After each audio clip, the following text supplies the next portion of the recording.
Hi guys, today I'm finally doing a review on the fairly new released. It's the Chanel Water Fresh Complexion Touch. Now these aren't for sale in New Zealand. I don't know when they're going to be for sale here. Chanel's doing some odd things when they're distributing and releasing newer products. So I picked these up from the UK. Now I picked up shades B30 and B40. So for reference, on my usual Chanel foundations, I do use B30.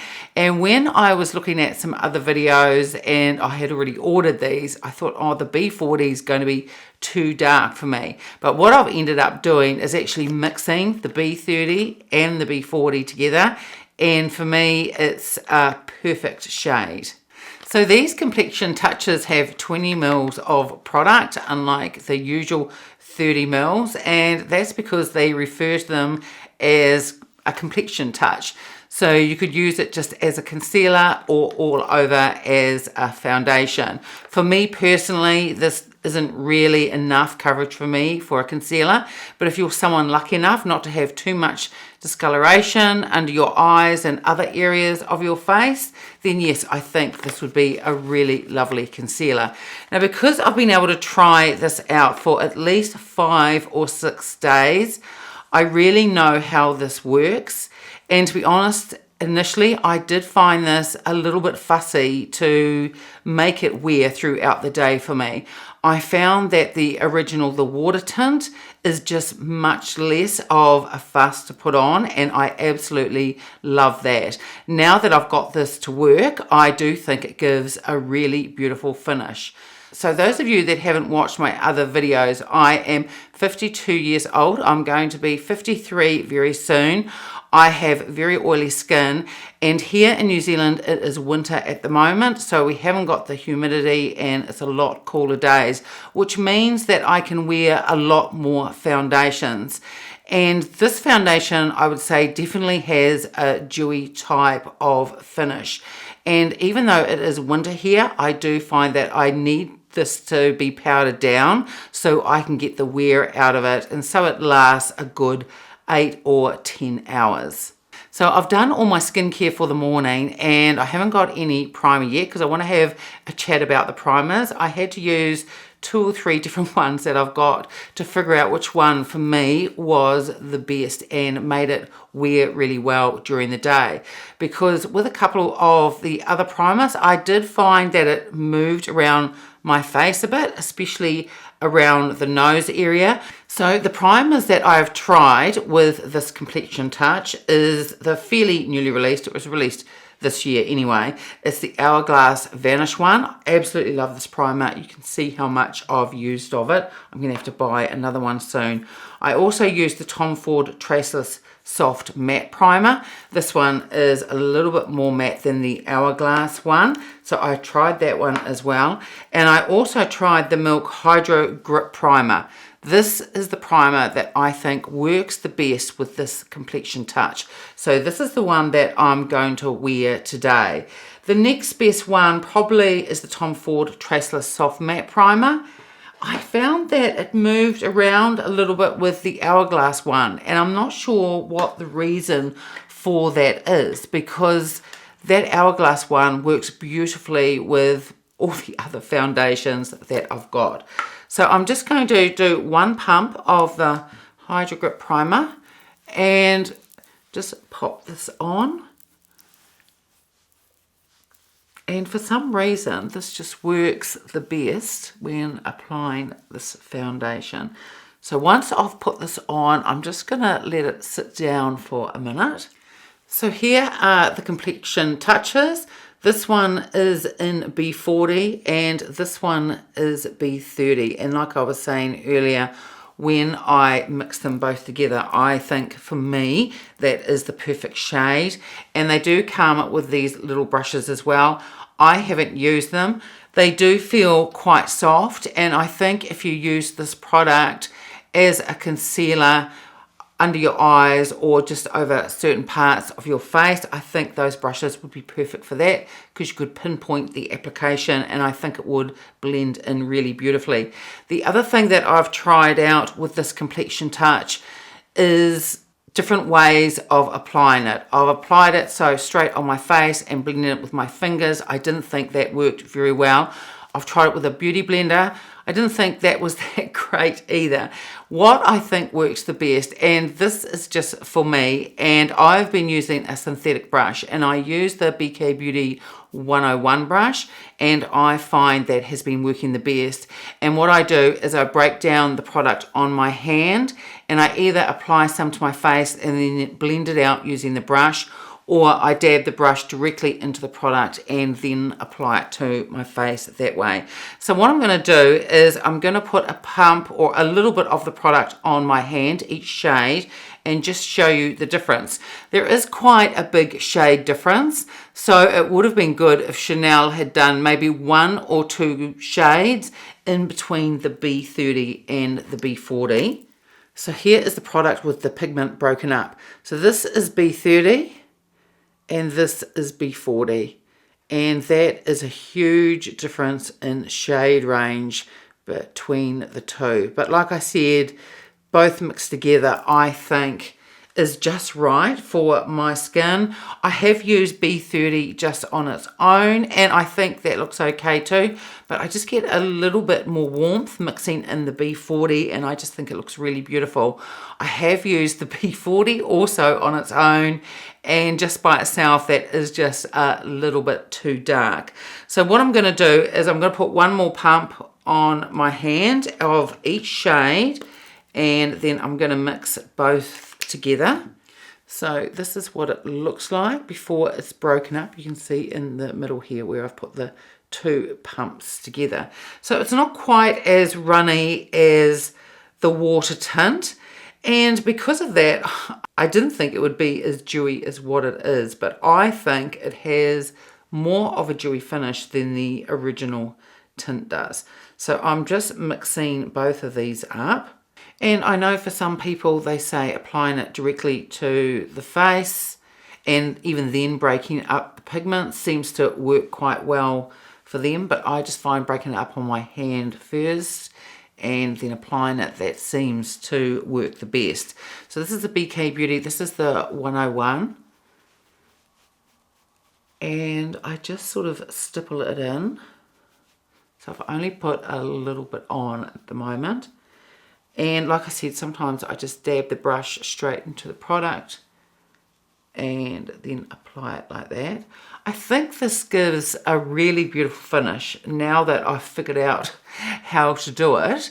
It's just that it was a little bit fussy to begin with. Well, I thought it was, because it didn't work with, as I was talking about, the primers that I had, some of the other primers that I had, especially that Hourglass one. And that was surprising because I love that Hourglass primer and it works with all the other foundations that I do have. So I'm just going to put the excess that's on my brush just over my eyelid, and I'm going to put some under my eye as well. So this is the side with the B30 and B40 mixed together, and this is the side with no foundation yet. So you can see that it does give good coverage.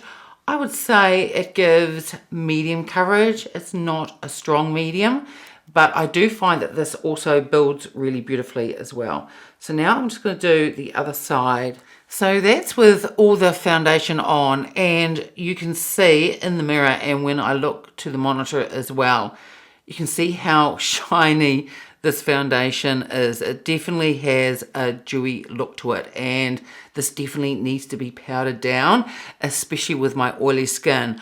I do think that the formula of this foundation would be absolutely beautiful for normal and dry skin, and I don't think you would need to powder it, but with oily skin I find that I definitely have to, and I have to use a heavier type of powder as well to make it last. But when I powder it down, it really does look gorgeous.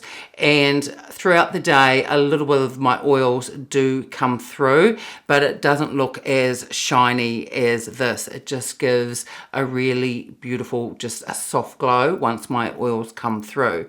So off camera, I'm just going to put on some concealer and do my eyebrows, and then I'll be back and powder my face. So I have powdered under my eyes because I use a different powder under my eyes than the rest of my face. So under my eyes is the fairly newly released. It's the Westman Atelier. It's the Vital Pressed Skincare Powder, and that is in the shade Creme. So for powdering my face, and I have tried out a few different powders that I have, and this one I've found is the best with this foundation with my oily skin.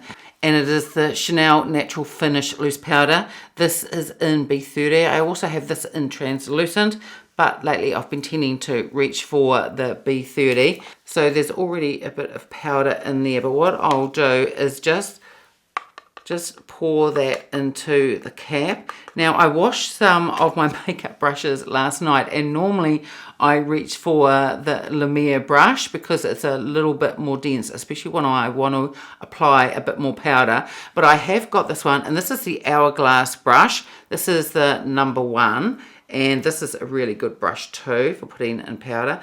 So I just mix the powder and get it right into the brush, and I'll just tap off the excess.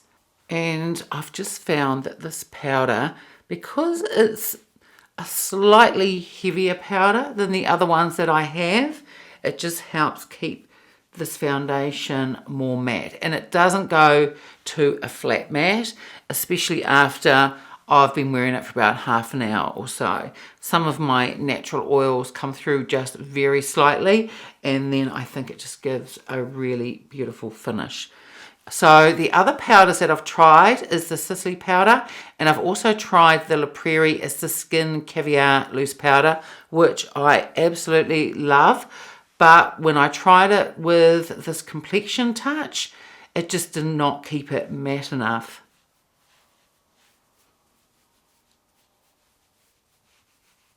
So now that I've buffed that powder in, it just feels absolutely beautiful. And since I have tried this powder with this Complexion touch, I know now that this will last a good 8 to 10 hours, if not a little bit more. The other days when I have been wearing it, and I'm not going to today for this video, I have added a little bit more concealer through here and just up here, because you can still see some of my red veins and a bit of my sunspots through here. It's fine like it is, and it's quite nice to see your natural skin coming through as well. So I wouldn't say that this is a strong medium finish, whereas the original tint really is a light coverage. This is light to medium. It leans more towards medium. It really depends on people's skin type and the issues that they have with their skin. Some people might think that there is nowhere near enough coverage with this Complexion touch. Others may think it gives them a really strong medium finish because they don't have many issues with their skin at all. So it really is a personal thing when it comes to whether things are a light coverage on you, or whether they're medium, or whether they're more full coverage. But for me, I would say this is a medium type coverage foundation, not a strong medium though. So now I'm going to put on some bronzer. I'm going to reach for the new Beiges one, and this is in Sunbath Deep. Now, one of my subscribers, she bought this in Deep, and I think then she also bought one in Medium as well. I don't know whether she wants me to say her name or not, but one thing that she said she's tried, and I haven't tried this yet, but she said the Deep she thought was a little bit too much, or a little bit too deep for her face. But what she's been doing is been putting this over her arms and shoulders and over her legs as well. And she says it is absolutely beautiful when this is used over the body. So once winter is finished here in New Zealand and we head more into the summertime, I'm definitely going to try the shade over my arms and legs and see what it's like. So I haven't got my usual bronzer brush either, because I washed that last night too. That's the Sonia G, that's the Niji Pro one. I absolutely love it. But I'm going to take the Tom Ford brush, and I haven't used this yet with this bronzer. So I'm just going to go fairly lightly with it. But the formula of these bronzers is beautiful. and it's blending just beautifully with this brush as well, which I'm not surprised because, as I said, the formula I think of these is gorgeous and just blends out beautifully. So I've now got all the rest of my makeup on, and for this eye look I've just done a video on that, and that will go up after I've put this video up. So I've been wearing the foundation for at least an hour now, and you can see that my natural oils are starting to come through, and I'm going to go out this afternoon. My husband and I are going to see a movie, so I probably will repowder it. I probably won't use the Chanel powder. I'll use something like, there's the Hermes one, the matte powder that came out this year. I have that one and that's really lovely, or the Chantecaille blurring powder, something like that. I'll probably pop that on and probably take it with me as well. So considering that it's winter here and there really isn't any humidity, I'm not sure how this would last on my skin in summer. I have a feeling that my oils would probably just break through that a little bit much, and I'd probably need to reapply with a powder, probably something like, I do have an Estee Lauder mattifying powder, and I think I would probably need to use that one in the summertime. But in saying that, I do think this is a really beautiful foundation. Now that I know how it works, what primer to use and the powders to use, I think it looks really, really lovely. As I said, I'm just not too sure how this will wear in the summer. Between the original tint and this one, I think that I prefer the tint. It's a lot less fussy, and I can wear that one in the middle of summer if I wear the Chanel powder with it, and it's beautiful in the winter time as well. It's definitely not as dewy as this one, so it really depends what you're after and what skin type you have. But this is a lovely foundation. It looks beautiful on the skin. It's just that it may be just a little bit dewy. It really depends on what sort of foundation that you're looking for. But overall, I am happy that I picked this foundation up. I think it's really lovely, and I think the two shades mixed together for me, the B30 and the B40, I think that really is a perfect match. So that's it for today's video. I hope you enjoyed it. If you did, give it a thumbs up, subscribe if you haven't already, and I will see you next time. Bye.